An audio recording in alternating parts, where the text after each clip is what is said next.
प्रभु आपको बहुत आशीष दे। और मैं आपको एक बात बताना चाहता हूँ कि आज पूरे संसार में एक बात का जिक्र चल रहा था जिसका नाम है स्ट्रीम फाइल, या फिर पाप की फाइल, गुनाहों की फाइल, या फिर छोटे छोटे बच्चों के साथ गलत व्यवहार, या फिर उनका मांस खाना। ये सब चीज़ें चल रहा है और इन सब चीज़ों के बारे में हम सुन भी रहे हैं, न्यूज़ में सुन रहे हैं, सारी चीज़ें लोग बता रहे हैं। क्या आपको लगता है ये आज पहली बार हो रहा? नहीं, ये हजारों साल पहले भी हो चुका है और हजारों साल बाद भी होगा। जब तक पृथ्वी का अंत नहीं होगा तब तक होता रहेगा।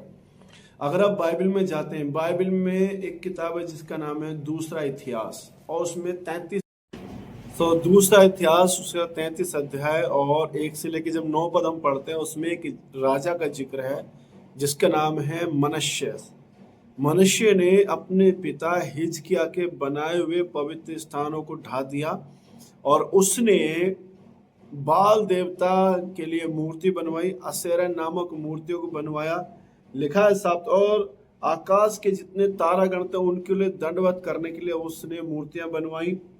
और लिखा है साफ तौर पे कि वह वरन यहोवा के भवन के दोनों आंगनों में भी उसने आकाश के सारे गणों के लिए वेदियां बनवाई। फिर 6 पद में, फिर उसने हिनोम के बेटों की तराई में अपने बेटों को होम करके चढ़ाया और शुभ अशुभ मूर्तों को मानता और टोना और तंत्र मंत्र करता और ओझों और भूत सिद्धि वालों से संबंध रखता था। वरन उसने ऐसे बहुत से काम किए जो यहोवा परमेश्वर की दृष्टि में बुरे और जिनसे वह अप्रसन्न होता था। और उसने बाल देवता के सामने अपने बच्चों को बलिदान करके चढ़ाया, उनका मांस लोगों को बांटता था, उनके साथ गलत व्यवहार होता था। तो ये आज से नहीं हो रहा, हजारों साल से चला आ रहा है। ये मनुष्य है, मनुष्य चेहरे से बदल सकता है लेकिन सोच वही होती है जो 1000 साल पुरानी है।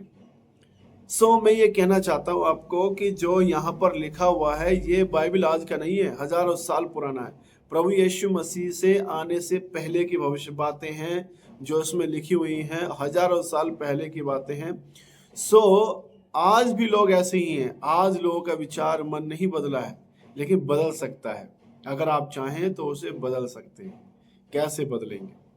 उसे बदलने के लिए एक तरीका है। अगर आप रोमियो 6 उसका 23 पद में जाएंगे, उसमें लिखा, अगर रोमियो 6 का 23 पद पढ़ेंगे उसमें लिखा हुआ उसे बदलने का तरीका। क्योंकि पाप की मजदूरी तो मृत्यु है, परंतु परमेश्वर का वरदान हमारे प्रभु यीशु मसीह में अनंत जीवन है। दूसरा एक और है कि यदि तू अपने मुंह से यीशु को प्रभु जानकर अंगीकार करे और अपने मन से विश्वास करे कि परमेश्वर ने उसे मरे हुए में से जिलाया, तो तू निश्चय उद्धार पाएगा। क्योंकि धार्मिकता के लिए मन से विश्वास किया जाता है और उद्धार के लिए मुंह से अंगीकार किया जाता है। क्योंकि पवित्र शास्त्र यह कहता है, जो कोई उस पर विश्वास करेगा वो लज्जित ना होगा।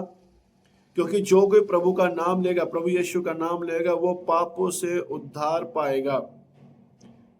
अब सोचिए, अगर जितने भी काम किए हैं, जब एक व्यक्ति प्रभु यीशु का नाम सच्चे दिल से लेता है, उसके गुनाह माफ हो जाते हैं, उसकी गलतियां क्षमा हो जाती हैं।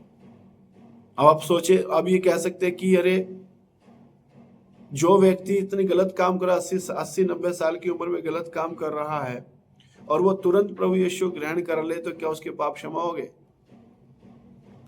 अगर सच्चे दिल से एक्सेप्ट किया गया होगा तो वो 90 साल के गुनाह माफ करेंगे। लेकिन पछतावा होना चाहिए। पछतावा उसे बोलते हैं कि अगर आपने एक बार सॉरी बोल दी, अगर माफी मांग ली, तो उस काम को दोबारा नहीं करना, उसको बोलते हैं पछतावा।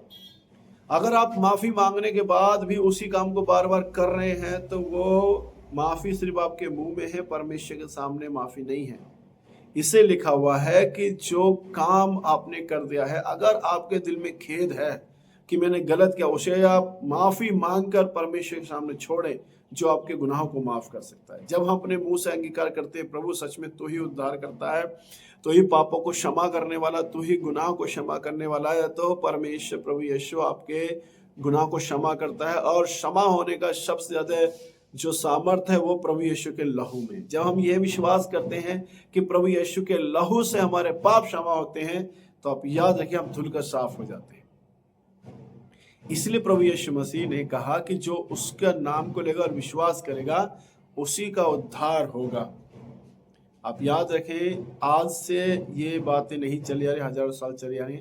इनसे माफी भी प्रभु यीशु मसीह ने हजारों साल पहले दी। जब हम आज भी स्वीकार करते हैं प्रभु यीशु को अपने जीवन में, तो वह आज भी क्षमा करने के लिए आपके नजदीक में खड़ा हुआ। बस एक बार आपको अपने दिल से प्रभु को अंगीकार करना है। प्रभु आपको बहुत आशीष दे।